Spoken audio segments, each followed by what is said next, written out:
Vou pedir a licença para tirar a máscara aqui.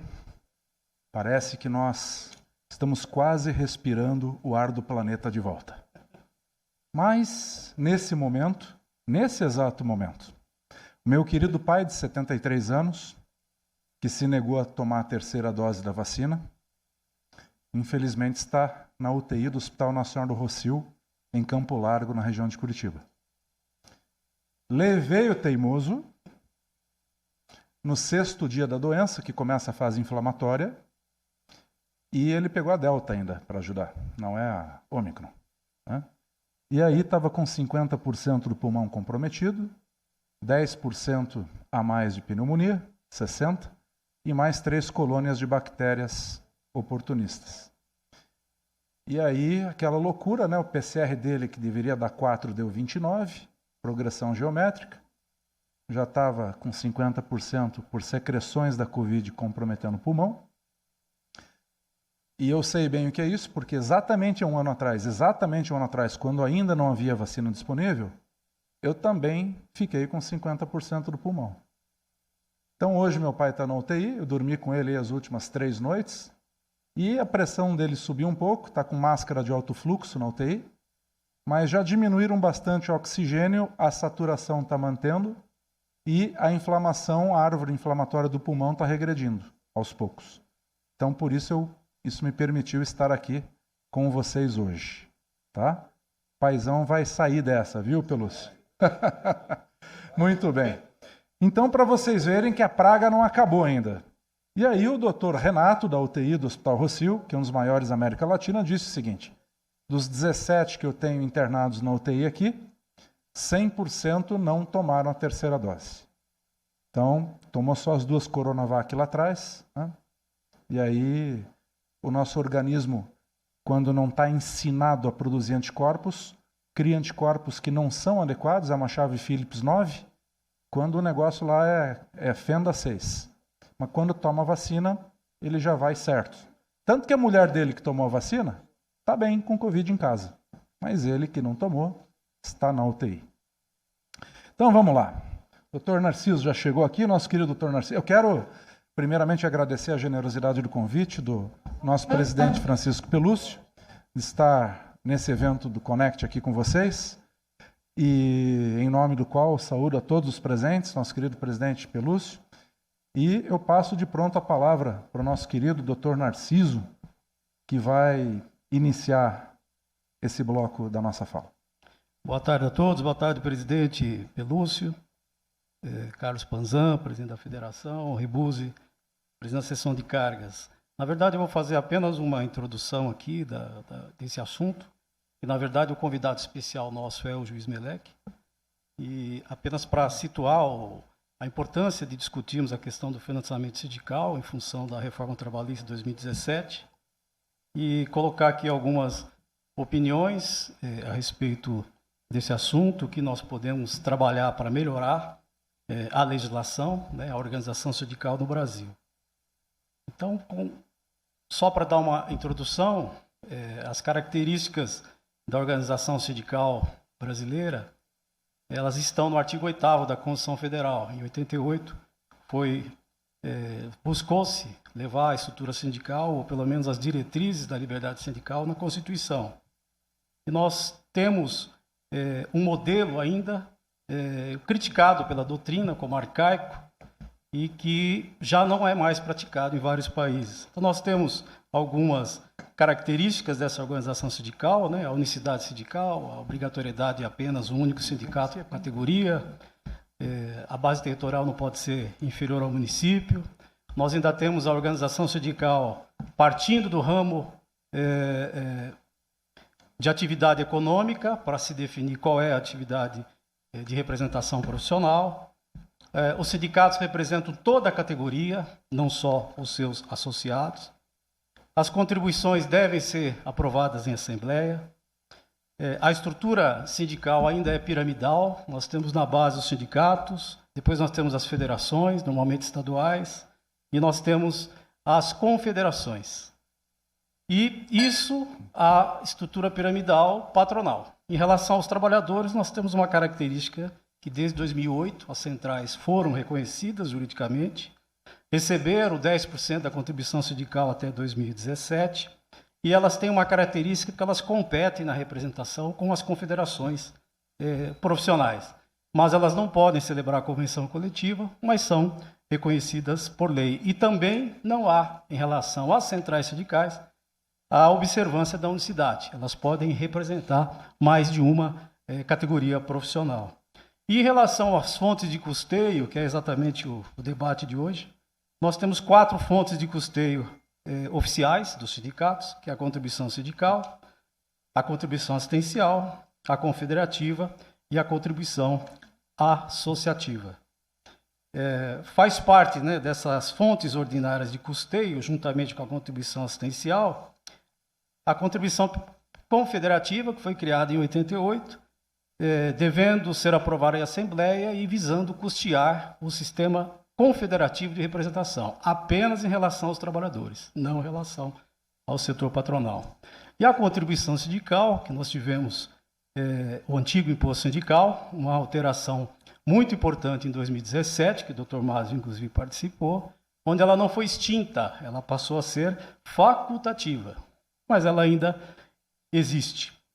E com o resquício do fascismo de Mussolini em relação a essa contribuição sindical, adotada por Getúlio Vargas no Estado Novo, no sentido de segurar os movimentos sociais e ter os sindicatos nas mãos, e nós tivemos essa realidade até 78, quando houve as greves no ABC, e o novo sindicalismo da época encontrou um modelo arcaico de representação. O fim da unicidade sindical depende de emenda constitucional, é uma alteração, e a alteração do enquadramento sindical por categoria, já estão sendo aí 2 sugestões que têm sido defendidas como necessárias nesse momento. O nosso setor, inclusive, precisa debater mais se a unicidade sindical é melhor do que o pluralismo sindical. E o que seria o pluralismo sindical? Seria exatamente a possibilidade de se criar sindicatos até por representação de empresa, não só por categoria econômica.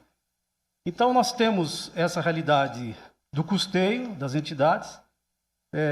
Não há dúvida, né, sobre o alcance pretendido pelo legislador de 2017 em relação a tornar facultativa a contribuição sindical. Na verdade, isso foi uma medida que era necessária, mas se questiona se da forma como foi, facilitou ou prejudicou a vida das entidades. O artigo 611-B da CLT é muito importante, porque ele trata como objeto ilícito da convenção ou acordo a supressão ou a redução dos direitos, mas ressalva exatamente a questão da liberdade de associação profissional sindical. E nós temos aí pelo menos 6 artigos da CLT nova que exigem para qualquer contribuição estabelecida pelo sindicato anuência prévia expressa individual dos trabalhadores. A contribuição assistencial é aquela que ainda está contida em normas coletivas, no sentido de retribuir ao sindicato os custos da negociação coletiva. Mas ela ainda está sendo questionada, e, sobretudo, em função dessa, e aí queremos ouvir a opinião do juiz Marlos, dessa realidade nova da anuência prévia expressa. Outras fontes de arrecadação, né, porque a única contribuição que nós não temos nenhuma celeuma é a contribuição associativa, aquela fixada pelos estatutos da entidade. E a CLT ainda traz no artigo 548 outras fontes de arrecadação, mas um artigo aqui que ultrapassado, porque ele menciona doações, bens e valores adquiridos, rendas produzidas pelos sindicatos, multas e outras rendas. O que a gente tem observado, juiz Marlos, é que as entidades, principalmente do nosso setor, já têm se adaptado à nova realidade. A maior parte das entidades do TRC investem forte na área de treinamento, inclusive com cursos presenciais em plataforma de EAD, certificação digital, parcerias com fornecedores e outros serviços relevantes para as empresas. Também há várias entidades que alteraram seus estatutos, e aqui no caso o CETSES foi o primeiro a fazer isso, para criar a figura do sócio mantenedor, que não é representante da categoria, mas é aquele que é parceiro da entidade e que tem interesse comercial. Mas nós percebemos que tudo isso ainda não é o suficiente para que a gente possa equacionar o que a reforma trabalhista trouxe. Valorização da negociação coletiva e, ao mesmo tempo, uma receita dela decorrente que as entidades possam realmente obter para que possa bem representar a sua atividade. E existe uma proposta, né, que surgiu no GAET, que é o Grupo de Altos Estudos do Trabalho, a convite do governo federal, uma proposta onde haveria uma contribuição, poderia haver uma contribuição assistencial que não fosse superior à contribuição associativa e apenas os sindicatos que negociem possam cobrar. Então, gostaríamos também de ouvir a posição do juiz Meleque a respeito dessa proposta e uma conclusão aqui, no sentido de que, a nosso ver, em 2017, houve um equívoco na legislação porque não se permitiu uma fase de transição para tornar a contribuição sindical facultativa. E essa fase de transição, ao nosso ver, era necessária para que as entidades pudessem se adaptar à realidade das relações de trabalho atuais. Então, se é certo que não podemos ter a contribuição sindical compulsória, não menos certo é que a negociação coletiva deve ser fortalecida como principal instrumento de representação das entidades. E as entidades precisam de uma receita razoável e juridicamente válida a ser custeada por todos os beneficiários da negociação coletiva, não apenas os associados. Agradecer a presença, viu, juiz Marlos, novamente, aí, por ter vindo presencialmente participar do nosso evento. E é sempre um prazer reencontrá-lo e debater contigo as grandes questões trabalhistas, diante da sua inteligência, seu conhecimento e experiência na matéria. Obrigado, doutor Narciso, a todos os presentes, vocês que nos acompanham em casa também. Vamos direto para o coração do teu RH, lá na tua empresa agora. Nesse momento, a tua analista, o teu técnico está perguntando, escuta, está aqui a convenção coletiva, tem que cumprir isso aqui? Escrever um negócio lá, tem que cumprir isso aqui? Que na CLT está escrito agora que não precisa mais homologar TRCT no sindicato, mas escreveram aqui que tem. Tem ou não tem?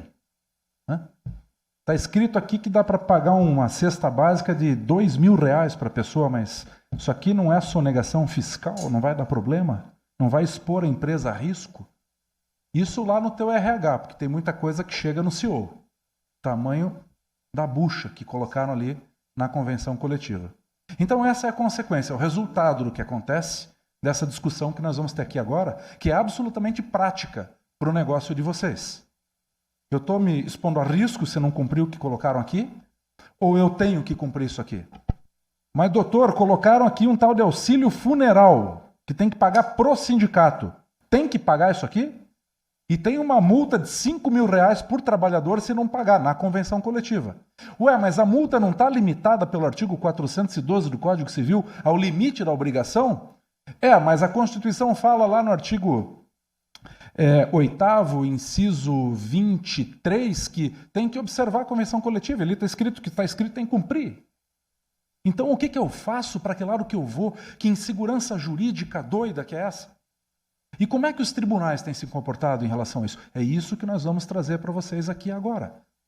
Não apenas a minha opinião, que é uma só, mas como os tribunais regionais do trabalho do Brasil, o TST, o Supremo, têm se comportado em relação a tudo isso aqui. E daí a gente começa a olhar essa questão prática do negócio de vocês, que é dinheiro no bolso ou fora do bolso, pela aplicação ou não de uma série de coisas que estão na convenção, e que podem ou não gerar um passivo trabalhista ali na frente, mesmo depois da reforma. E nós começamos a olhar de outro aspecto, de outro ângulo, de um ângulo mais político, a situação. Existem 3 tipos de sindicatos depois da reforma trabalhista, na minha opinião. Os muito espertos, os more and less e os coitadinhos. Sindicato dos trabalhadores, aqui eu estou falando. O que são os muito espertos? Os muito espertos é o seguinte, eu estava dando uma aula de pós-graduação na Faculdade da Indústria do Paraná e falando tudo isso para vocês, que agora só pode descontar negócio do trabalhador, qualquer coisa, contribuição, compulsória, assistencial, qualquer coisa, desde que tenha anuência prévia expressa. Está lá na CLT. E acabou. Aí vem o empresário no final da aula para mim e vira e fala, mas doutor Márcio, tem alguma coisa que está errada, que não está batendo. Eu falei, por quê? Não, porque na minha empresa antes da reforma eu pagava 30 mil por ano para o sindicato dos trabalhadores, agora eu estou recolhendo 55. Opa, então esse é um muito esperto. Foi lá, criou um monte de coisa na convenção coletiva que até Deus duvida. Porque nós, quando escrevemos na CLT, na Presidência da República, depois com o notável, hoje ministro Rogério Marinho, e depois com Ricardo Ferraço, senador lá no Senado, que tem que ter prévia expressa anuência para poder descontar qualquer coisa do cara, nós não imaginávamos que a queda da arrecadação seria de 94%. Nós não imaginávamos que o mesmo sindicato que nós fortalecemos, dando grandes poderes para negociar e criar acordos e convenções coletivas, era o mesmo que ia deixar de fazer essas convenções e acordos por falta de financiamento. Só que aí, na minha opinião, ao invés dos presidentes dos sindicatos irem a campo, sempre levaram um caminhão de som na frente das empresas? Por que não fazem isso agora para conseguir afiliar pessoas, mostrar serviço, mostrar para que servem, para que existem? Porque eu ando nesse país grande, heterogêneo e complexo e só escuto, seja de profissões de chão de fábrica, seja de profissões de elevado padrão cultural, que eu nunca vi nada do sindicato fazer qualquer coisa para mim. Mas isso eu escuto em Goiás, eu escuto no Rio Grande do Sul, no Paraná, em São Paulo, no Rio, em Brasília. Então tem alguma coisa que está errada. E aí, ao invés de irem atrás dos seus clientes, irem atrás do seu público, os sindicalistas resolveram começar a criar jabuticabas dentro das convenções coletivas. Então vamos lá. Criaram auxílio funeral.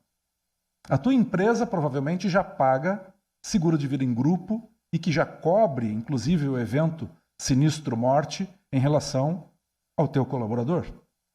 Mas eles colocaram na convenção coletiva que você tem que pagar um auxílio funeral mensal por cabeça para o sindicato. Está aqui. E aí, pelo menos lá no Paraná, a boa notícia que eu trago para vocês é que alguns empresários se insurgiram em relação a isso e falaram, não vou pagar isso aí, eu já pago seguro de vida, eu não vou pagar isso aqui. E o sindicato judicializou a questão. Levou ao judiciário para cobrar não só o tal do auxílio funeral, bem como a multa decorrente do não recolhimento do auxílio funeral. Só que levou uma invertida. Inclusive com sucumbência. E não são uma, são várias. Está aqui, eu trouxe a pilha aqui para vocês. Confesso que eu ia fazer slide para passar bonitinho aqui com os números do processo, mas não deu tempo. Então eu vou passar o número dos acórdãos aqui para o Dr. Narciso. E, 1236-77, 2020, auxílio funeral, tem outros aqui. Ó. O que é a questão, qual que é a fundamentação aqui do acórdão do tribunal? Né? Vai no sentido de que a empresa, quando dá dinheiro para o sindicato do trabalhador, está intervindo na liberdade e na autonomia dele. E aí torna isso letra morta. Mas não é só isso. Eles também querem que as empresas agora paguem por trabalhador uma bolsa custo de curso que vai para o bolso do sindicato, para o sindicato contratar algum curso para o trabalhador. Novamente, é a empresa transferindo patrimônio para o sindicato dos trabalhadores, e é isso que eu não compreendo. E aqui eu repito de novo, por que eles não vão atrás dos trabalhadores, não pegam uma assinatura e fazem o desconto sindical? Não tem problema nenhum. Conheço poucos sindicatos no Brasil da área rural, que os sindicalistas no final da palestra vieram falar comigo, falei, agora eu vou apanhar. Né? Não, eles falaram, olha, para nós está dando tão certo. Nós pegamos uma equipe, toda a diretoria de sindicato, contratamos mais 10 meninos, todo mundo com uma prancheta na mão, fomos conversar com os trabalhadores, todo mundo autorizou o desconto. Agora, se você não sabe nem onde o cara trabalha, porque teve situação aqui no estado de São Paulo recente, que o sindicato tinha que fechar um acordo coletivo de uma dispensa lá de uns 20 trabalhadores, porque a empresa não venceu a licitação que continuaria, e então o sindicato dos trabalhadores perguntou, mas onde é que é? Como é que faz para chegar lá? Mas eles querem receber. Não fecha essa conta. E aí nós temos os sindicatos, esses muito espertos, que tentam criar essas coisas aqui, como, por exemplo, agora eu vou colocar na convenção coletiva, ao arrepio da lei, que qualquer trabalhador que for dispensado tem que ter a homologação do TRCT no sindicato. Por que nós tiramos isso do corpo da CLT? Porque aquilo ali era uma porta de arrecadação e de judicialização indevida de milhares de processos trabalhistas. Eu vou refrescar a memória de vocês. Antes da reforma, em 2017, nós tínhamos 5.000 ações trabalhistas novas por dia útil no Brasil. É um número superlativo. 5.000 ações novas por dia. Não tem judiciário que dê conta de um negócio desses. 5.000 novas por dia. Que tal? Vocês lembram dessa época? E o cara trabalhava 6 meses na tua empresa e ingressava pedindo 60, 80 mil reais. Ganha mais do que eu, caramba, tem que ver isso daí. Eu ainda não estou fazendo a minha transmissão aqui, tá ok? Mas não é possível isso aí. Porque o cara trabalhava 6 meses, ganha. Se ele ganhar o que ele está pedindo no processo trabalhista, ele ganha mais que o presidente da República. Ou seja, ele já ganhou o salário dele, convenção coletiva e bônus e não sei o quê. E aí vai ganhar mais 60 mil por 6 meses, ele ganha mais do que o presidente da República. Não tem cabimento um negócio desse. Então a reforma veio para frear esse tipo de abuso, esse tipo de aventura judicial. E nós precisamos da ajuda constante, permanente, vigilante do setor produtivo para que isso não desande, para que o pudim não esmoreça depois de estar pronto. Porque nós temos vários agentes políticos que podem minar vários aspectos fundamentais da reforma trabalhista. Então, nós temos os sindicatos muito espertos que criaram todas essas coisaradas aí nas convenções coletivas. Imaginem, tiramos da CLT que você tem que, por causa de 4 meses, ir no sindicato homologar um TRCT. E aí o próprio sindicato patronal vem junto com o do trabalhador e escreve, não, você tem que ir lá. Só que para a gente homologar, você tem que recolher. Se você não recolher, a gente não homologa. Então eles amarram o negócio para você ter que pagar um monte de coisa que você não deve. Então nós temos inúmeros julgados aqui que pegaram esses sindicatos muito espertos no contrapé. E em todos esses julgados que eu tenho aqui, auxílio funeral, auxílio curso, tudo isso aí não vingou e as empresas não tiveram que pagar. Aí inventaram o tal do direito de oposição.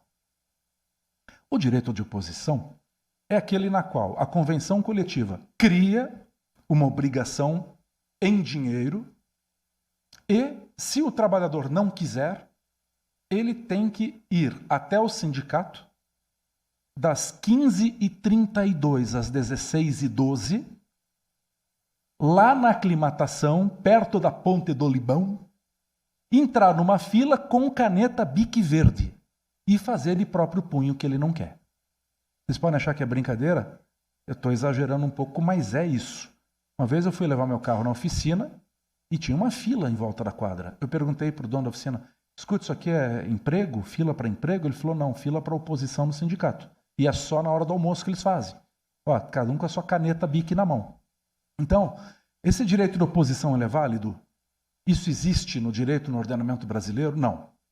Não existe por 2 motivos. Primeiro, que ninguém será obrigado a deixar de fazer alguma coisa, será obrigado ou não obrigado a deixar de fazer alguma coisa, senão em virtude de lei. Princípio da legalidade da Constituição Federal. Então, se não tem lei que te obrigue, você não é obrigado e ponto final. Aliás, esse negócio de pandemia, esse negócio de decreto, portaria e lei, foi muito discutido justamente à luz do princípio da legalidade. Se tem lei, você é obrigado, se não tem lei, você não é obrigado e ponto final. Mas o direito de oposição? Pode colocar lá na convenção coletiva que você paga, se não quer, você tem que mandar carta. Talvez a mesma coisa para a empresa, inclusive. Não pode. Por quê? Porque na época da reforma, na Câmara Federal, isso foi amplamente debatido. E não passou. Democraticamente não passou. Mais de 500 deputados federais discutindo isso aqui. Nos corredores, ou então o ministro do Trabalho me encontrava e dizia, doutor Meleque, vamos fazer pelo menos a oposição lá na CLT. Eu falava, mas o Rogério Marinho não quer, não vai ser feito. E foi discutido, amplamente discutido, não passou. Então, como pode agora algumas vozes se levantarem, eu digo algumas vozes porque tem nota técnica do Ministério Público do Trabalho que diz que pode, mas como que pode se não passou no Congresso? Não é lei? Não é democrático? Então, democracia serve para um lado só? Direito de oposição não existe. Não existe no ordenamento jurídico, então você não é obrigado.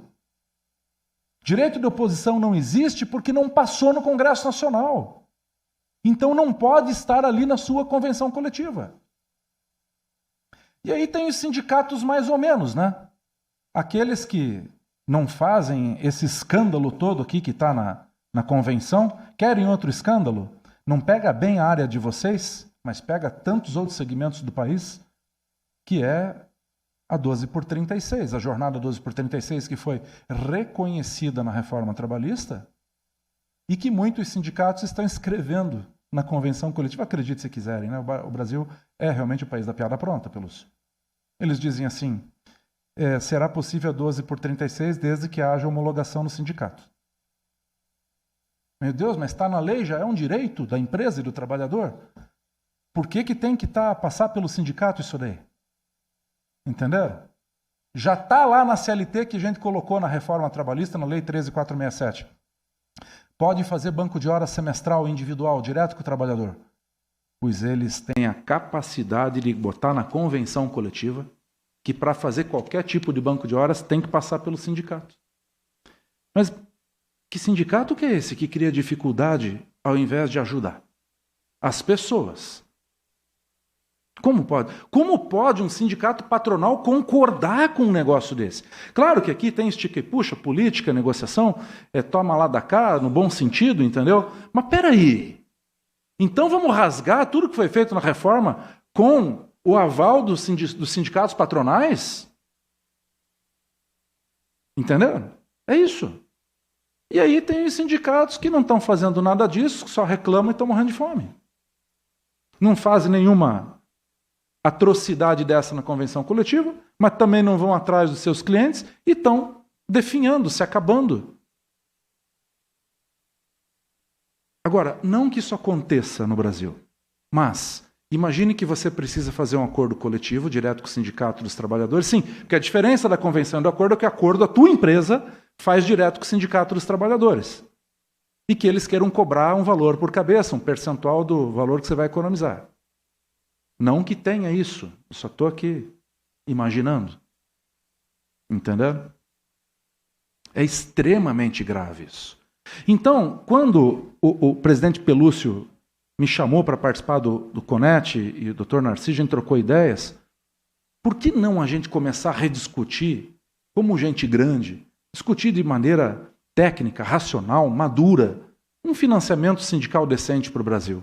Para nós não criarmos sindicatos super espertos e nem sindicatos idiotas. Fazer uma coisa que seja razoável para todo mundo. Não me parece que, face a Convenção 87 da OIT, que prevê inclusive o pluralismo sindical, e no Brasil nós temos a unicidade, que só pode um sindicato.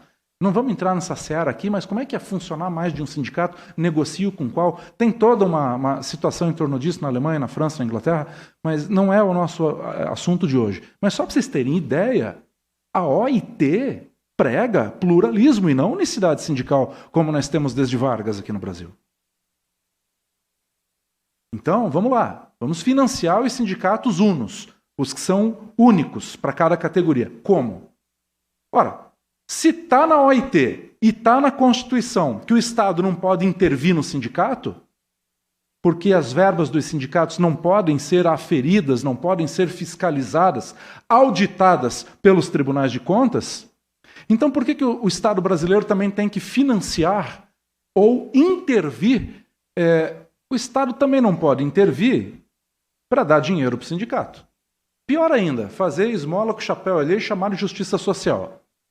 O que é fazer esmola com o chapéu alheio e chamar de justiça social? Eu faço você, empresário, gerador de empregos, empreendedor, financiar, pagar o sindicato dos trabalhadores. Eu faço esmola com o chapéu alheio. e ainda fico bem na fita. Esse é o discurso fácil que tem por aí. Vocês sabem bem disso. Né? Então, eu imagino que não possa voltar, como algumas vozes nesse momento se levantam, e eu não sei qual o grau de perigo disso nesse momento, num ano eleitoral, mas voltar a ser compulsória essas contribuições sindicais não é o mais adequado. Não é. Não pode ser assim. Vocês não podem ser obrigados a nada. Liberdade.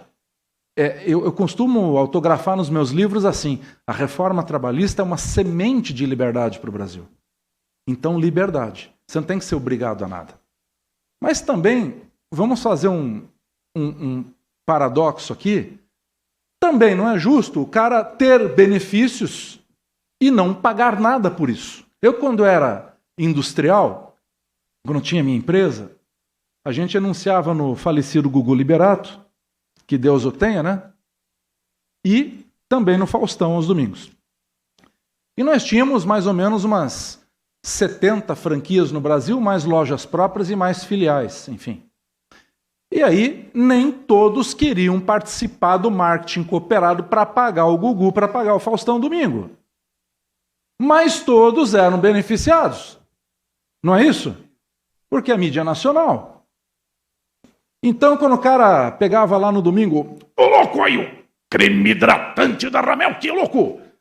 Fazia propaganda, seja lá em Carazinho, no Rio Grande do Sul, seja lá em Fortaleza, lá em Manaus, estava todo mundo recebendo a mídia do produto, da empresa. Só que tinha metade pagando e metade pegando carona. E essa palavra pegando carona, ela não é uma linguagem coloquial. Ela é uma linguagem técnica de alguns outros países, inclusive nos Estados Unidos, que chamam esses protozoários de caronistas. Houve um julgamento recente na Corte Suprema norte-americana, no sentido de que as convenções coletivas só aproveitam àqueles que contribuírem. Àqueles que não contribuírem, é um direito que ele tem de não pagar, mas não vai a ele aproveitar. Então isso é uma coisa muito interessante, doutor Narciso, porque o sujeito vai acabar sabendo exatamente a contraprestação que ele tem do sindicato e da empresa, quando ele vai tomar conhecimento que se ele não contribuir espontaneamente para o sindicato, ele não vai ter os benefícios da convenção coletiva. Agora, qual o valor disso? Nós sabemos que até a reforma trabalhista, o valor era 1 dia de trabalho por ano. Então, imaginem vocês agora que uma contribuição assistencial seria num valor muito acima disso. Também não seria razoável. Então, nós teríamos que achar, como já dizia Aristóteles, o médium, que é o ideal. Um valor médio que fosse razoável para o financiamento sindical. O que eu penso, então? Eu penso que a contribuição deve continuar sendo facultativa e que o trabalhador que quiser o benefício da convenção, tal do vale farmácia, tal do vale adiantado, tal do vale mercado, o reajuste salarial, o plano de saúde, ele vai ter que pagar. Ele não precisa se afiliar ao sindicato. Não. Mas ele precisa pagar, no mínimo, a contribuição assistencial. E aquele que já é filiado por livre e espontânea vontade, estaria livre de pagar a contribuição assistencial, porque já é afiliado ao sindicato. Aí vocês perguntam, mas por que isso já não é assim? Porque numa decisão célebre, o ministro Gilmar Mendes, do Supremo, ele disse que o sindicato a todos representa e não pode haver discriminação. E é verdade. O sindicato não pode escolher quem ele vai representar. Ele representa toda a categoria. Isso já é julgado do Supremo Tribunal Federal. Mas nós precisamos enfrentar o problema sob o prisma do financiamento sindical. Eu prefiro um financiamento sindical que esteja legalizado, positivado na CLT, que seja razoável, do que essa insegurança jurídica e essas atrocidades que estão sendo feitas hoje em todo o país. Que quando você passa a mão no telefone e liga para o sindicato e fala, escute, estamos na pandemia, eu preciso fazer uma redução de salário e jornada e preciso do aval de vocês. Beleza, vocês recolheram a contribuição de todo mundo? O vocês vão pagar por pessoa? Aí quando o pessoal fala, não, mas sindicato tem que ser assim, eu penso, o que seriam das santas casas do Brasil, então? Ué. Então, claro, o sindicato tem custo, tem luz, água, telefone, corpo jurídico, internet, sede, tudo bem. Mas o que não dá para perpetuar é uma arrecadação exacerbada sem base legal. E que vocês que pagam essa conta. Aliás, dentro desse contexto tem uma coisa muito interessante. Que talvez por estratégia ou por uma ideia individual ou coletiva, não sei, ou se fez ou se não fez o quê? Acordos coletivos. Porque muitos sindicatos não estão lavrando convenções mais. E aí, a consequência é uma série de dúvidas. Mas daí, como é que fica o reajuste? O benefício do plano de saúde continua? Não continua? Como é que fica? Está todo mundo nessa dúvida. Porque a convenção coletiva ela não continua valendo depois do prazo de validade. Parece óbvio que o Marlos está falando, né? Mais para um leigo que na área jurídica. Ora, ele falou que a convenção coletiva não vale mais depois do prazo de validade. Mas é que antes da reforma valia. Então, enquanto não viesse outra, aquela continuava valendo. Agora a reforma trabalhista veio e disse, isso aqui é igual ao iogurte, tem prazo de validade. Até tem coisa que a gente come vencida, né?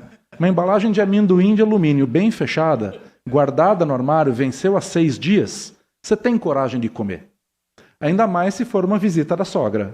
Estou brincando, mas um iogurte você já não toma. Acabou, né? Então, assim, é a mesma coisa, a convenção coletiva venceu, todos os direitos e obrigações que estão previstos nela, daqui para frente, não valem mais. Tá? Então, há necessidade premente de nós discutirmos, isso tem que nascer de novo aonde? Tem que nascer no seio do setor produtivo, em negociação com as categorias dos trabalhadores, para se levar até o governo e fazer essa modificação. O ministro Gilmar Mendes, que o sindicato a todos representa, mas, sob o prisma do financiamento, várias cortes internacionais, especialmente Estados Unidos, já disseram que os caronistas não podem se beneficiar de uma coisa que absolutamente não contribuíram. E de nada adiantou nós querermos avançar a passos largos, permitindo que o mercado se autorregule. A exemplo do que temos nas agências reguladoras, quando vocês mesmos negociariam com o Sindicato dos Trabalhadores, ou o teu sindicato negociaria com o Sindicato dos Trabalhadores, e vocês criariam leis próprias. Olha que coisa impressionante isso. O que vocês acordarem hoje vale mais do que 513 deputados federais, vale mais do que 84 senadores. Basta que os sindicatos sentem e negociem. Mas o que eu tenho visto pelo Brasil inteiro é que são inúmeros os sindicatos que negam-se à negociação por não estarem recebendo valores pecuniários em troca. Então, do que adianta a reforma trabalhista empoderar o sindicato? Se o sindicato não teve a criatividade suficiente, a força de vontade de correr atrás para obter o seu financiamento através dos seus, entre aspas, clientes. Então, demos muito poder para alguém que não está sabendo utilizar. E dentro desse contexto, que quando a luz piscou, eu estava falando, vem a ideia de um cavalo encilhado que está passando na frente de todos vocês e poucos enxergaram. Não sei se por uma estratégia coletiva ou por opinião individual, ou por desconhecimento jurídico, mas qualquer empresa pode fazer um acordo coletivo direto com o Sindicato dos Trabalhadores e que se sobrepõe pela CLT à própria convenção coletiva. Vocês já imaginaram o que é isso? É você legislando com o aval do teu sindicato e você pode criar regras específicas para a tua empresa, contanto que você não contraria a Constituição Federal. Então, a margem, o campo de manobra que você tem é um negócio gigantesco, brutal. Você não precisa, e aqui com todo respeito, porque isso é uma atividade saudável, eu vejo assim, não é uma atividade perniciosa, não. É uma atividade, fazer lobby em Brasília. Você pode resolver o teu problema no teu município, no teu estado, na tua cidade, negociando com o Sindicato dos Trabalhadores diretamente, firmando um acordo coletivo. Qual que foi o grande problema disso aqui? É que quando você... o problema é que quando você negocia direto com o Sindicato do Trabalhador, você botou para escanteio o sindicato patronal. Porque o acordo coletivo prevê isso. Você vai negociar direto com o sindicato patronal. Ou melhor, tua empresa vai negociar direto com o sindicato do trabalhador. E o sindicato patronal ficou de fora dessa. Mas, cara, é um cavalo encilhado que está passando na frente de vocês. Vou dar alguns exemplos aqui. Imagina que a empresa está passando por um aperto momentâneo por causa de pandemia, por causa de renovação de frota, por causa de dólar, de diesel, de tudo isso aí. E aí você tem que fazer dispensa e você bota no acordo coletivo, por exemplo, as verbas resilitórias vão ser parceladas em 3 vezes. Se o sindicato carimbar, está valendo. Não tem multa, não tem nada. Se o sindicato carimbar, está valendo. Vocês podem criar as regras que vocês quiserem. Vamos lá, fazer um exercício coletivo aqui, que é diretamente no segmento de vocês. Tempo de espera é assunto tratado na Constituição? Não. Então vocês podem tratar tempo de espera num acordo coletivo. Que é um assunto que está sempre aí cambaleando, né? Nos tribunais. Se vai, se não vai, se é ou se não é. E vocês não têm culpa também, porque é o terceiro que está embarcando. Entenderam? Então, analisem comigo. Vocês podem fazer acordos coletivos diretamente com o Sindicato dos Trabalhadores através da tua empresa. E isso não tem preço. É a expressão máxima da liberdade. Você, o melhor dos mundos, imagine no tempo que eu era industrial. Eu poder chegar e negociar direto lá com o sindicato dos empregados lá. Negócio de abertura de domingo, porque era comércio também. Entendeu?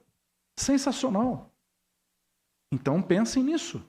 Conversem com o jurídico de vocês, vejam a orientação da NTC, vejam a orientação da CNT em relação à possibilidade estratégica de vocês negociarem direto com o sindicato. Eles nunca estiveram precisando tanto. Ele vai fazer uma pergunta, depois diga lá. Não, a pergunta é assim, eu até, juiz, algumas coisas que até a gente já discutiu muito esse assunto, né? Temos discutido, né?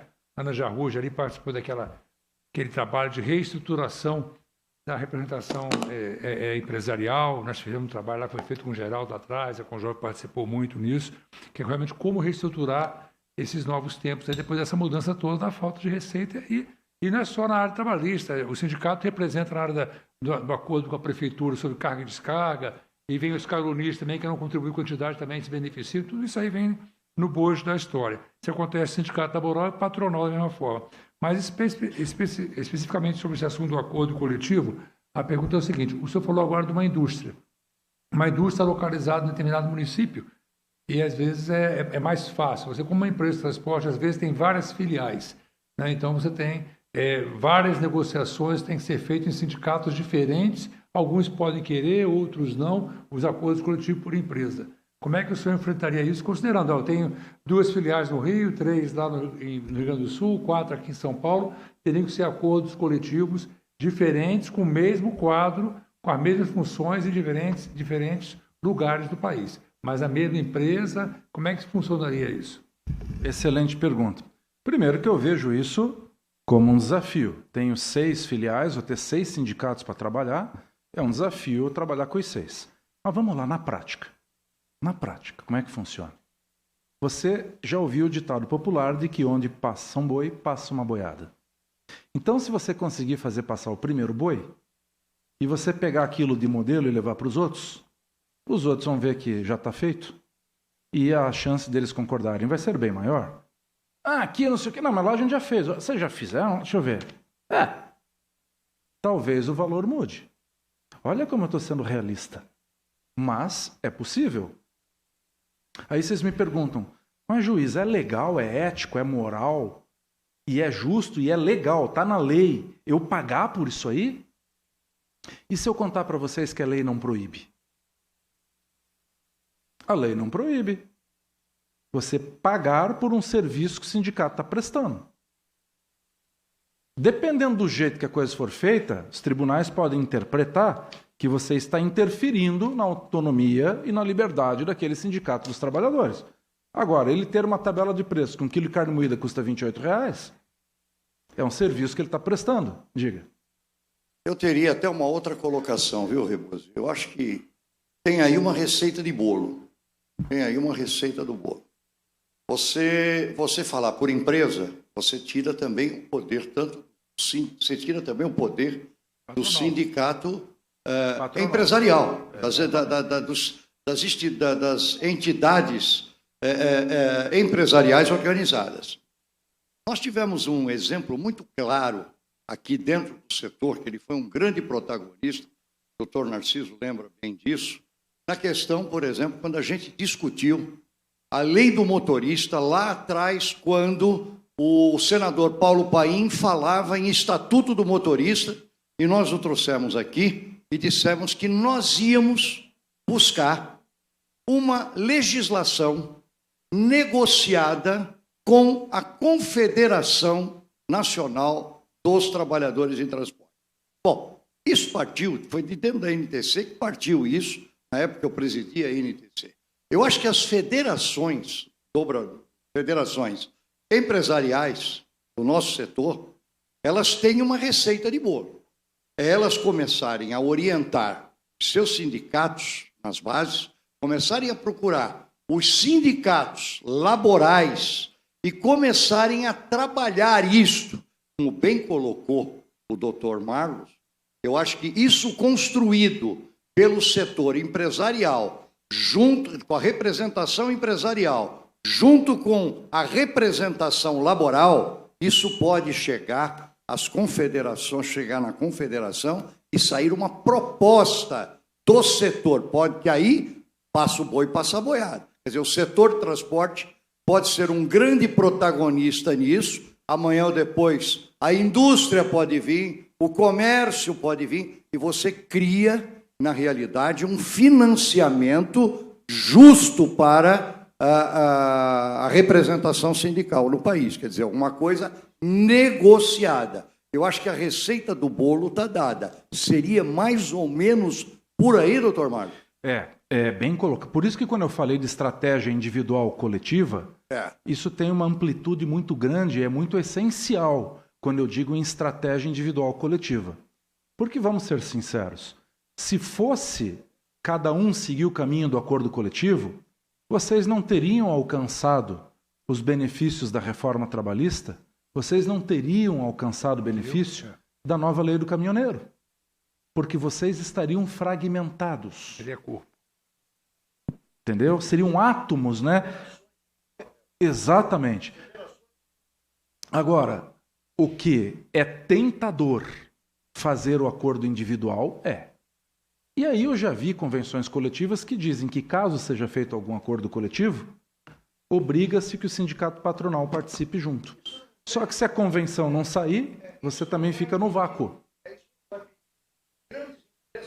O setor é altamente pulverizado. Isso. Cabe aí as federações capitanearem isso. Exato. Sabe qual que é a situação? Pelo menos na nossa cabeça, na reforma trabalhista, lá dentro do Congresso Nacional, nós imaginávamos que a convenção coletiva ela é ampla e atende a toda a categoria patronal e dos empregados, e o acordo coletivo serviria para atender situações pontuais de determinadas empresas, que não sejam contempladas pela convenção. Mas dentro dessa lógica racional, tem, entre aspas, o que a gente chama da malandragem. Que o sujeito pega e fura a fila e faz um acordo direto com o sindicato, tem um benefício muito grande, mas escanteia o sindicato patronal. Então, essa é uma questão muito relevante para vocês discutirem dentro de casa, porque se por um lado você também não precisa, como bem colocou o colega, você não precisa fazer um acordo coletivo para escantear o sindicato patronal. Você pode fazer um acordo coletivo, como é a lógica disso, para atender uma situação pontual da tua empresa. Né? Agora, tudo isso, já te passo a palavra, tudo isso emerge ao meu sentir, eu tenho escrito muito sobre isso, em colunas, jornais e tal, dessa crise do modelo de trabalho que nós vivemos. Essa decisão do ministro Gilmar Mendes, que foi levada a plenário, que tirou da Justiça do Trabalho a competência para apreciar causas de motoristas autônomos, ela surgiu no embrião de uma palestra que eu dei em Concórdia, Santa Catarina, que o proprietário da empresa do Rio Grande do Sul que tinha problema estava no evento, ele e o advogado dele. E não tinha mais o que fazer, e eu falei, olha, o único jeito aqui para, nos 49 do segundo tempo, o único jeito aqui para o paciente terminal seria uma reclamação no Supremo para a autoridade das decisões baseada, tangenciando as decisões anteriores relativas à terceirização, numa observação lato sensu. Desculpem se eu falei muito juridiquês aqui, mas seria isso. E a coisa caminhou e acabou vingando. E vingou com repercussão geral para o Brasil inteiro, que agora você pode tranquilamente pagar 30, 40, 50 mil reais para o motorista autônomo que tem camisinha lá, que ele não vai te tomar mais 1 milhão depois no X-Trabalho. Meu Deus, não me parece razoável isso. E tanto não me parece que o Supremo assim julgou. Não é possível o motorista com carteira assinada ganhar lá um pau danado R$ 3.500 por mês, e o outro que dirige o mesmo modelo de caminhão, a mesma saca de soja, e é autônomo, ganha 30 mil, e depois vai para a justiça e ganha mais milhões. Se vender a frota inteira, não paga a reclamatória do trabalho do cara. Então, o que aconteceu? O Supremo veio e disse, não vai mais a Justiça do Trabalho apreciar causas que não sejam típicas da relação de emprego, a exemplo de motoristas de caminhão autônomo, representantes comerciais e, por último, semana retrasada, médicos PJ, pessoa jurídica, que também tem a mesma realidade. Carteira assinada ganha 4 mil, mas se for PJ ganha lá seus 20, 30 mil, e depois ir à Justiça do Trabalho dizer, olha, eu sou empregado e o salário vai ser... Eu julguei, eu sei que meu tempo está esgotando, presidente Pelúcio, mas eu vou te falar uma coisa. Eu sempre julguei esse tipo de causa, especialmente depois da reforma, de um jeito, ao meu sentir, pelo menos, muito interessante. O médico chegava em face da Santa Casa, na minha sala de audiência, e dizia, doutor, eu ganhava 30 mil por mês, mas eu fui desligado lá do hospital, agora eu quero vínculo empregatício. Ah, é? Então eu vou dar. Não é você que está me pedindo? Você não tem curso superior? Não ganha mais do que X vezes o teto do regime geral da Previdência Social? Então você sabe o que você está falando, meu filho. Doutor, está aqui o teu vínculo empregatício. Eu nem pestanejava. Depois o tribunal podia julgar, devolver, eu ter que reapreciar, não tem problema, mas eu julgava assim. Então, médico, você ganhava 30 mil, está aqui o teu vínculo empregatício. Só que pela convenção coletiva dos médicos, o senhor deveria ganhar 4. Então está aqui tuas férias, 13º, FGTS, multa, o resto da diferença o senhor devolve. Não, e mais, vai para a Receita Federal para declarar o negócio ainda. Como é que eu posso querer o melhor dos dois mundos? Eu quero ser empregado, mas não quero convenção coletiva de 3 mil. Quero ser empregado e ganhar 30 mil. Mas como que é assim esse negócio? Me perdoem, mas não é possível conviver com um negócio desse. Não é justo, não é correto. Né? Como tantas outras coisas nesse país. Então eu já julgava assim. Agora nem vai cair na minha mão mais, porque o Supremo diz que é possível. Graças a Deus. Vai lá possível. Porque o cível é diferente do trabalho. O cível pega um contrato, se está escrito no contrato cível assim. Se amanhã chover 10 milímetros em Guarulhos, o doutor Narciso se compromete a plantar bananeira. Tem que cumprir. E pronto. Entendeu? Agora, o que não dá é para o cara ganhar 30 mil por mês, curso superior, médico, sabe muito bem o que está fazendo, e depois vai lá dizer que não. Aí eu perguntava para ele na audiência, mas o senhor não abriu uma empresa lá na junta comercial? O senhor não assinou por verdadeira no cartório, mas então onde é que está o erro tudo isso aqui? Então o senhor participou dessa fraude tanto quanto o teu patrão, que está dizendo aí. Então agora veio o Supremo e já equacionou essa situação. Como vai equacionar tantas outras? Distribuir o lucro, tudinho. Distribuir, exatamente. Vamos fazer tudo como manda a lei, então. Certo? Então o financiamento sindical, que é o topo do nosso tema de hoje aqui, percebam que ele espirra em tudo isso. E eu convido a todos os presentes, eu convido a NTC a que vocês comecem o embrião muito racional, muito adulto, muito sério da discussão de um financiamento sindical razoável para o Brasil. Entendo que a compulsoriedade é incabível em qualquer esfera, seja para o patrão, seja para o empregado, e entendo que não é possível adotarmos os caronistas. Esses têm que pagar para ter algum benefício. Não é? E assim nós vamos evoluindo. Porque me surpreendeu, pós-reforma, o que aconteceu no mundo sindical em todos os aspectos. Especialmente no Sindicato dos Trabalhadores. Tá?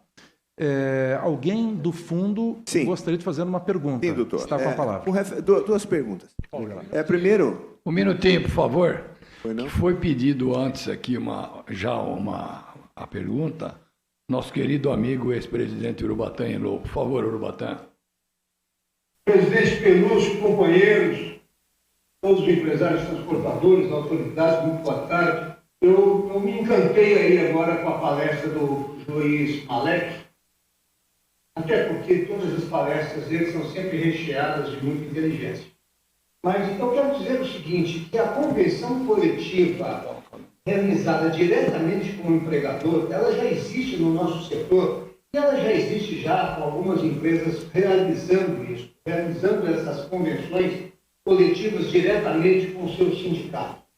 Ocorre que isso aí já é, para mim, um princípio da quebra da unicidade sindical. Porque você já imaginou daqui a pouco um único sindicato negociando diretamente com várias empresas, esse sindicato absolutamente fortalecido, que é o sindicato profissional, deixando à margem o fortalecimento da representação sindical patronal.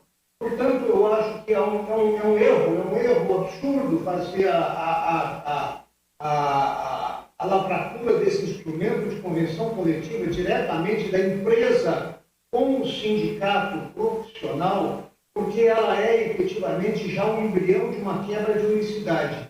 Mas é um embrião de uma quebra de unicidade unilateral, porque quebra efetivamente é o poder do sindicato profissional, o sindicato patronal. Eu acho que nós estamos fazendo, me perdoem todos os senhores, o que nós devemos discutir efetivamente é a insegurança jurídica. E reside na Justiça do Trabalho a maior insegurança jurídica das classes produtoras brasileiras. Não é a questão tributária, não é a questão civil. Hoje, a maior insegurança jurídica que reside sobre o empresariado seguramente é a questão trabalhista. E o juiz Malek estava dizendo agora há pouco de 5 mil, amigos. 5 mil ações trabalhistas são produzidas por dia na Justiça do Trabalho brasileira. Não há justiça que segure isso, não há justiça que ampare isso. E nós tivemos recentemente nós tivemos a quebra, não é a quebra da contribuição compulsória. Nós tivemos a quebra recentemente por parte do STF de pagar, do funcionário ter que pagar aquela assistencial, ele ter que pagar a sucumbência. Isso efetivamente trouxe uma insegurança jurídica brutal para o nosso setor, porque não só para o nosso setor, mas como para todas as outras empresas de transportes e para todas as outras empresas existentes no Brasil, porque agora mudou a proliferação, inclusive da litigância de má fé. O cidadão vai lá, pede a vontade, se ele perder a ação, ele vai embora e não paga nada. Quer dizer, a reforma trabalhista já tinha nos protegido nisso, e o STF revogou.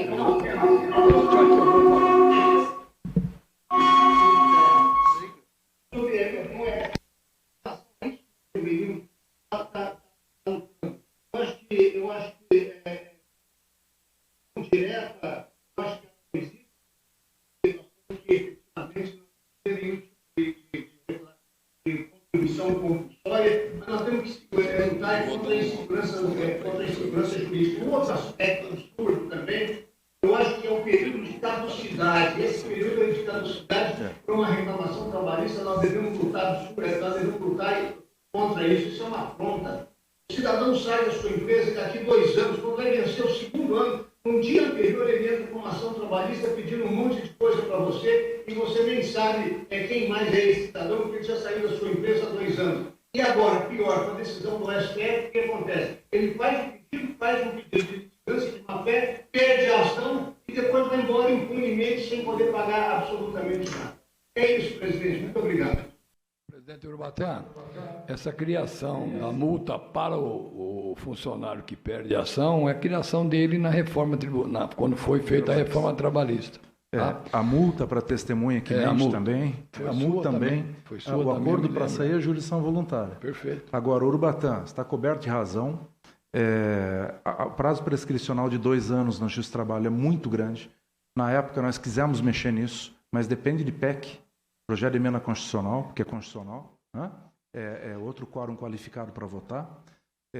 Em países como a Inglaterra, para vocês terem ideia, determinados valores ou contratos curtos nem chegam ao judiciário. Existem esferas administrativas para as partes se acertarem. E somente contratos maiores, valores mais elevados, que chegam até o judiciário. E o prazo prescricional lá é de 6 meses, não é de 2 anos. Claro, se o cara foi lesado hoje, sabe, ou entende, imagina que foi lesado hoje, o que faria ele esperar 2 aniversários para ingressar com uma ação judicial? Tudo bem, há uma negociação, muitas vezes, mas mais do que 1 ano, não me parece razoável isso. O Urubatã, quando falou agora, me lembrou da maravilhosa frota dele de veículos elétricos, e isso é só uma amostra grátis. Parabéns para o Urubatã, para a Braspress, pela frota de veículos elétricos novinha em folha que chegou, porque isso já gera até crédito de carbono, e nós vivemos num mundo completamente novo. Por isso que eu disse agora há pouco que o mundo do trabalho está em crise, os modelos de trabalho estão em crise, porque agora é aplicativo, é plataforma. Se eu compro um apartamento na praia, imediatamente, eu estou concorrendo com um hotel que tem 30 anos de história naquele município, porque eu ponho no Airbnb. E eu não tenho alvará de nada. E estou alugando. Então, é um negócio inacreditável que está acontecendo. Né? E veja, a frota de veículos elétricos ali de uma transportadora, e crédito de carbono, o mundo está mudando muito rápido. E o direito de trabalho vai ter que dar conta disso. Doutor Marcos, essa questão do acordo coletivo, pelo menos na visão que nós temos aqui das entidades, é que as entidades procuram fortalecer a convenção coletiva, né? Na medida que as empresas e que os sindicatos profissionais querem passem a fazer acordo coletivo, eu entendo que enfraquece o papel do sindicato. Com certeza. E eu tenho uma dúvida em relação à jurisprudência no que tange à prevalência do acordo ou convenção. Eu não vejo que a reforma trabalhista alterou o princípio da norma mais favorável. Então, não vejo ainda segurança jurídica no acordo coletivo prevalecer sobre a convenção em função da aplicação do princípio da norma mais favorável, que eu acredito que a jurisprudência poderá vir a entender que se as regras da convenção forem mais benéficas para o empregado, elas prevalecem. Esse é um aspecto. Mas eu queria fazer 2 perguntas para o doutor Marlos, voltando ao assunto da questão do custeio. Sobre as contribuições, o que nós temos observado e tem sido defendido até pelo Ministério Público, curiosamente, porque até então o Ministério Público sempre foi contrário a contribuições que obriguem a não associados, mas eles têm inclusive já nota técnica e os sindicatos profissionais se baseiam nisso, no sentido de que a anuência prévia expressa pode ser suprida por aprovação coletiva em assembleia. Então essa é a primeira questão. O que o senhor pensa sobre isso? A anuência prévia expressa de que foi idealizada pela equipe técnica na reforma, ela também pode ser suprida, e aí a pergunta também serve para o setor patronal, para a Assembleia Patronal. E o segundo aspecto é o seguinte: direitos diferenciados entre associados e não associados. Pelo que eu entendi da sua fala, você entende que é possível que haja que um modelo, ou que possa ter um modelo, onde o não associado que se beneficie da convenção possa, através de uma contribuição, se valer do benefício que lá está. Mas como é que fica em relação às empresas? Como que os sindicatos patronais poderão estabelecer em convenção benefícios, por exemplo, pisos diferenciados, e ao mesmo tempo propiciar a validação disso através de um acordo coletivo, ou que as empresas possam contribuir? Resumindo, é possível, na sua opinião, estabelecer direitos, ou melhor, benefícios, tanto para empresas quanto para empregados, diferenciados para quem é ou não associado? Muito bem, vamos lá.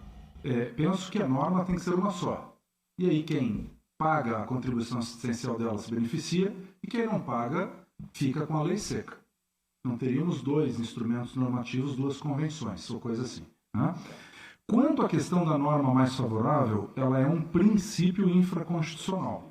Mas a reforma trabalhista CLT, ela trouxe de maneira expressa que, havendo convenção coletiva e acordo coletivo simultâneo, prevalece o acordo, por ser mais específico. Tá? Quanto ao MPT, que tem a nota técnica que pode ser através de Assembleia Geral. Então, como é que funciona isso? Vai haver um desconto, mas eu não peguei aqui a anuência do trabalhador. Vai haver um desconto e eu fiz isso através da Assembleia, que é mais prático. E vão 3, 4 lá e aprovou. Ué, tô errado, não é? É assim. Faz um edital lá, vão 3, 4 lá, aprovou para todo mundo, tá valendo. Eu não vou nem dizer o que eu penso. Eu vou dizer o que pensa a ministra Carmen Lúcia. Eu vou dizer o que pensa o ministro Luiz Fux. Eu vou dizer o que pensa o ministro Lewandowski e o ministro Dias Toffoli. Que, já por inúmeros julgados do Supremo Tribunal Federal, não é possível que a Assembleia se substitua à autorização prévia e expressa individual do trabalhador. Então esse assunto ele já está batido, mas o pessoal continua fazendo o contrário. Né? Mas essas decisões não são em relação à sindical? Essas do Supremo? Não. O Supremo se manifestou sobre assistencial ainda. Sobre assistencial também. Sobre a norma da Assembleia. Eu até estava procurando o número dos autos aqui, só que nessa minha relação, ela está só trazendo os julgamentos do TRT9 aqui. Mas eu tenho convicção e certeza absoluta que o Supremo já apreciou essa matéria. Então, é inviável. Tem que ter autorização prévia, expressa individual prévia. Presidente Urbatan, por favor, e depois o Dagnor para a gente encerrar, tá? Muito obrigado. Muito obrigado. Mestre Dagnor, um minutinho só. Deixa eu dizer o seguinte, eu queria aproveitar esse momento, presidente Peluso, que as grandes lideranças do nosso setor presentes nesse nosso evento, está presente o presidente da MTC, da Cultura, está presente o presidente da seção de cargas, que é o Rebouze, vice-presidente da MTC, o vice-presidente da CNP, Flávio Bernardi, e também o nosso presidente maior, que é o presidente Wander, presidente da CNP, se nós pudéssemos trazer para o nosso menu de bandeiras a nossa luta novamente para restituir a reforma trabalhista, a questão da sucumbência, embora ela tenha sido revogada pelo STF, que é o último reduto que a gente teria, seria o STF, para que nós pudéssemos colocar isso novamente como bandeira, para que o STF pudesse rever essa matéria novamente, porque isso efetivamente é uma grande insegurança jurídica e que nós pudéssemos colocar também como uma das nossas grandes bandeiras. Eu não sei se esse assunto, logo a seguir da minha fala, foi colocado, porque houve uma queda na internet e eu não sei se foi colocado, mas apenas como sugestão que nós pudéssemos colocar aqui na nossa pauta de bandeiras esses dois assuntos. A volta da sucumbência e a questão da caducidade, pelo menos para 6 meses, porque essa aventura jurídica que existe por aí para 2 anos é um negócio absurdo que nos fere de morte e que é realmente a maior insegurança jurídica que o sistema trabalhista traz para o empresariado. Muito obrigado, presidente. Já está sendo tratado, não é isso, Flávio? Não, do PL do prazo, da caducidade. A sucumbência Da sucumbência também. Isso. A sucumbência, só para arrematar esse tema, como é que o juiz Melec continua julgando isso? Eu continuo mandando pagar a sucumbência. Aí vocês falam, mas você é um juiz de indisciplinado, porque o Supremo já decidiu. O Supremo não decidiu. Aí vocês estão falando, mas eu estou ficando louco aqui? Porque o Supremo decidiu. Me mostrem o acórdão. Não tem acórdão. Se não tem acórdão, o Supremo ainda não decidiu. E depois do acórdão, cabe embargos de declaração ainda, que não transitam em julgado. Então eu continuo aplicando a lei. Porque ainda não tem acórdão, ainda não tem embargos de declaração, não transitou em julgado. Se embargos de declaração serve até para soltar preso embargos de declaração, imagine para tratar da questão aí da sucumbência. Né? É possível, é viável, o alcance e a profundidade da norma é possível. Por favor, presidente Ari, continuamos em Santa Catarina aí.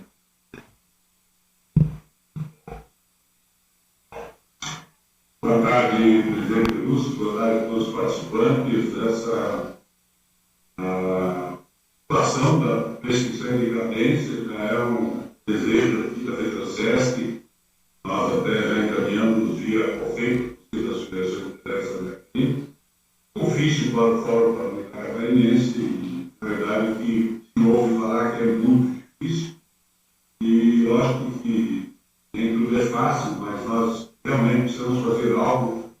Também nesse prazo aí de 2 anos, acaba tendo um problema muito sério com testemunhas, depois, documentação em geral. Então, eu até numa live que o Melec fez lá com o sindicato, eu perguntei a ele qual era a posição dele em relação a isso, e ele teve necessidade de redução pelo menos de 2 anos, aí, a 6 meses. Então, realmente, aqui nós temos que trabalhar esse assunto que vem trazendo segurança jurídica muito nossa.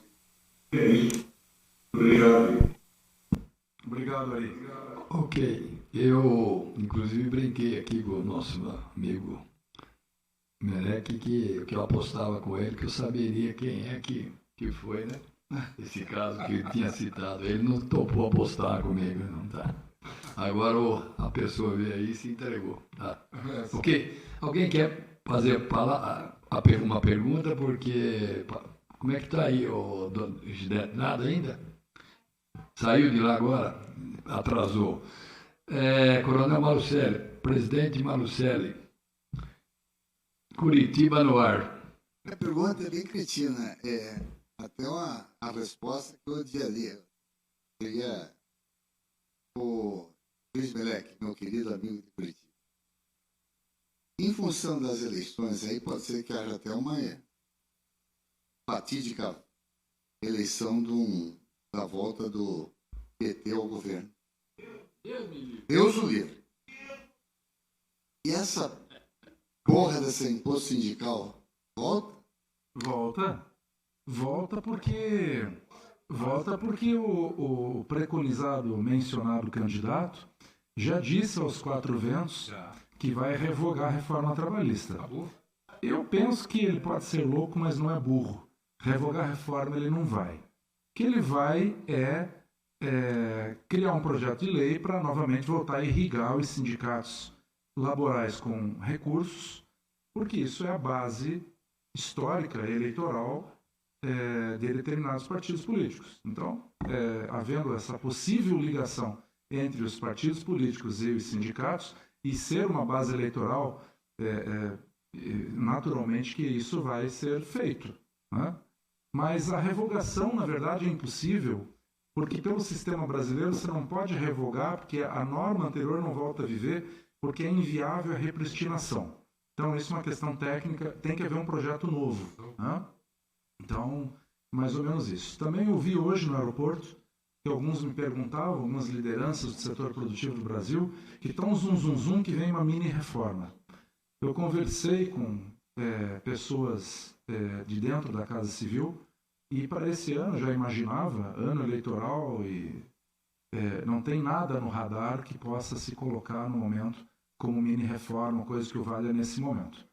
Para a redução do tempo prescricional, só mesmo através de um projeto de emenda constitucional, porque o assunto é constitucional, e eu entendo que 1 ano seria o prazo razoável, lembrando que existem mecanismos no direito que ainda permitem dobrar o prazo. Então, se o sujeito, no último dia dos atuais 2 anos, ingressa com a gente chama protesto interruptivo de prescrição, começa a fluir de novo o prazo. Então, 2 vira 4. Então, se a gente deixar em 1, pode virar 2, que já é muito, né? Então, a gente tem que aprender com os países ditos desenvolvidos, tem muito a nos ensinar, e isso é um dos aspectos que nós precisamos, ao meu sentir, rever na legislação trabalhista. Ok, doutor Melex, o doutor Narciso, quero agradecer a presença dos senhores e dizer que foi uma alegria muito grande, mais uma vez, recebê-lo, e com a criação do seminário trabalhista, que nós fizemos foi outubro, né? Outubro, em Brasília, foi o primeiro seminário. Vamos voltar esse ano, se Deus quiser, isso é para sempre agora, e contamos sempre com a sua presença. Tá? Muito obrigado. Tá? Muito obrigado, presidente Pelúcio. Queria deixar registrado aqui que o nosso ilustre convidado está chegando. Eu estive com o ministro Tarcísio no gabinete dele há cerca de 3 meses, e ele me disse, abre aspas, Meleque, com a reforma trabalhista, o assunto de problemas trabalhistas no Brasil saiu do radar dos grandes investidores internacionais, fecha aspas. Né? A gente que é doméstico, é de casa aqui, sabe dos problemas que nós temos, mas pelo menos ao olhar sob os olhos dos estrangeiros, isso já melhorou bastante e traz investimentos para o nosso país. Né? Eu gostaria de encerrar aqui a minha fala desejando a todos e agradecendo mais uma vez a gentileza do convite. Eu sempre aprendo muito em cada fala minha, junto aqui com vocês, com todos. Dizer que desejo a todos temperança, equilíbrio e fortaleza, as 3 virtudes morais do homem, bem como digo o que já dizia o poeta Dr. Narciso, que não temos em nossas mãos todas as soluções dos problemas do mundo, mas para todos os problemas do mundo, as nossas mãos. Uma boa tarde, fiquem com Deus, muito obrigado. Um grande abraço para o seu pai e que tenha uma breve recuperação lá, tá? Vai com Deus, tá? Obrigado.